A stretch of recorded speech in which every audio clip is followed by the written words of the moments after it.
Basic Plus feature.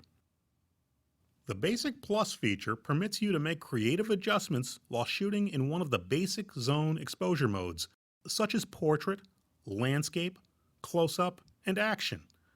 Basic Plus allows you to make adjustments to the look of your images without having to understand complex terminology. Start by choosing one of the basic zone exposure modes. Just be aware that Basic Plus won't work if you're in the full auto green zone setting.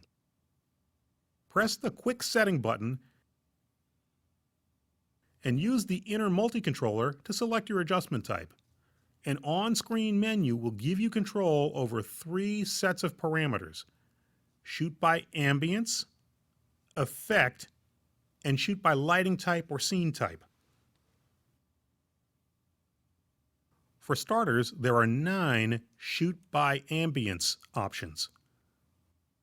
Each uses different combinations of picture style settings to change the appearance of resulting images, but in a way that's easier for many users to understand.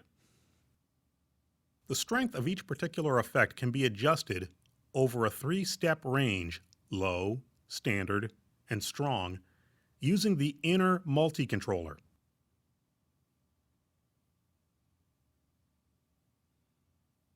Basic Plus also lets you get away from fully automatic white balance and adjust it to your tastes with the shoot by lighting options. Select an option that matches the type of conditions you're shooting in. Once you have finished choosing the settings you like best for your images, the screen will return to the Quick Settings menu. The EOS 60D's new Basic Plus settings give a new tool for you to get creative with your images without requiring complex settings or the need to even leave the basic zone exposure modes.